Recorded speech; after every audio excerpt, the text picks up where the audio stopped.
एक ऐसा प्रदेश जिसकी धरती से महान महान नेताओं ने जन्म लिया। Mulayam Singh Yadav, Chaudhary Charan Singh, Atal Bihari Vajpayee, Pandit Motilal Nehru, Pandit Jawaharlal Nehru, Indira Gandhi, dot dot dot. Uttar Pradesh Bharat की आज़ादी में बहुत बड़ा रोल निभाने वाला एक प्रदेश। हम कई प्रदेशों की आड़ में उत्तर प्रदेश को भूल जाते हैं, उनके वीरों को भूल जाते हैं। तो आज ये वीडियो बस उन वीरों के लिए है। भारत की आज़ादी की लड़ाई का इतिहास जब जब लिखा जाएगा, उत्तर प्रदेश की धरती और यहाँ के वीर सपूतों का नाम स्वर्ण अक्षरों में लिखा जाएगा। दोस्तों, 1857 की क्रांति से लेकर 1947 की आज़ादी तक इस मिट्टी ने ऐसे ऐसे महानायकों को जन्म दिया है कि जिन्होंने अंग्रेजी साम्राज्य की नींव हिला दी। 1857 की क्रांति का जब पहला शंखनाद यहीं से हुआ था, मंगल पांडे, उनको कौन भूल सकता है। अगर आप भूल गए हों तो उनको याद करने का ये दिन है। मंगल पांडे बलिया का एक वीर। बलिया उत्तर प्रदेश का एक जिला है जहाँ पे मंगल पांडे का जन्म हुआ था। बलिया के वीर मंगल पांडे ने सबसे पहले अंग्रेजी हुकूमत के खिलाफ बगावत का बिगुल बजाया। इसी कड़ी में लखनऊ की बेगम हजरत महल ने रानी लक्ष्मीबाई की तरह जंग लड़ी और अंग्रेजों को लखनऊ से बाहर खदेड़ा। आजकल की पॉलिटिक्स एरा में हम मुसलमानों को बहुत क्रिटिसाइज करते हैं, तो ये खैर ये ज़माना ही ऐसा है दोस्तों। लेकिन इसी कड़ी में जब हम जाते हैं फैज़ाबाद के मौलवी अहमदुल्ला शाह को लोग एक गाजी मिल्लत के नाम से जानते हैं, जिन्होंने हजारों लोगों को संगठित किया दोस्तों। और उन्होंने अंग्रेजों के खिलाफ एक विद्रोह किया जो बाद में हमारी आज़ादी के काम आई। इसी कड़ी में कानपुर से जो हमारे नाना साहब और तात्या टोपे थे, उन्होंने अंग्रेजों को घुटने पर ला के खड़ा कर दिया। और यह आग इतनी बड़ी थी कि पूरे देश में स्वतंत्रता की आग की चाह हो उठी। इसी कड़ी को आगे बढ़ाते हुए जब 1857 की आग धीरे धीरे बुझने लगी तो एक जागरण काल आता है 1880 से 1920 तक।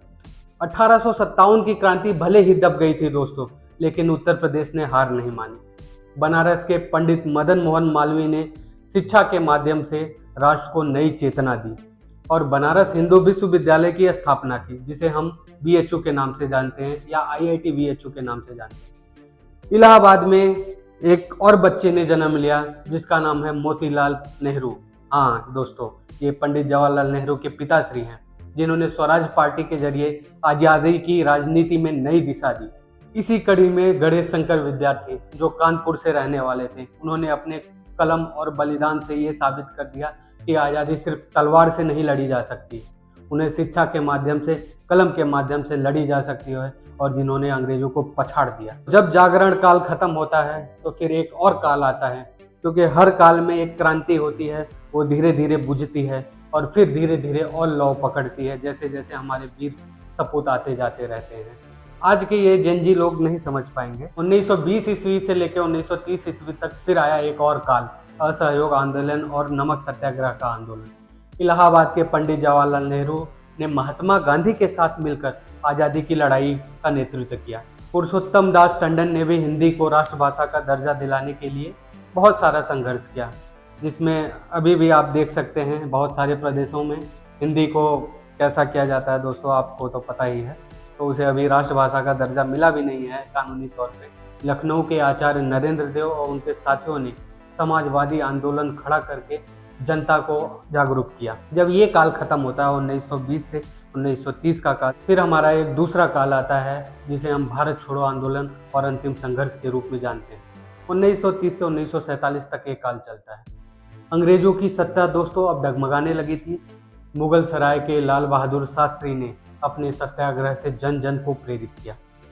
बाराबंकी के रफ़ी अहमद किदवई ने किसानों की आवाज़ बनकर उनको प्रेरित किया। डॉक्टर राम मनोहर लोहिया ने भारत छोड़ो आंदोलन के दौरान भूमिगत रहकर अंग्रेजों की नाक में दम कर दिया।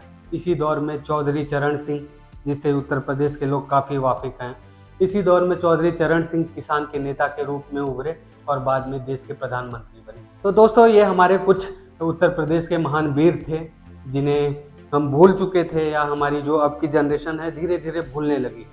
हम बाहर के प्रदेशों के बहुत सारे लोगों की बहुत बातें करते हैं कि इन्होंने ये बलिदान दिया, इन्होंने ये बलिदान दिया। तो हमारे उत्तर प्रदेश के कई नेताओं ने बहुत संघर्ष किया है हमारी आज़ादी के लिए। तो ये हमारा रहा एक उत्तर प्रदेश का संक्षिप्त में इतिहास। अगर दोस्तों ये वीडियो आपको पसंद आया तो लाइक करिए, सब्सक्राइब करिए, कमेंट करिए। तब तक के लिए नमस्कार, जय हिंद, जय भारत।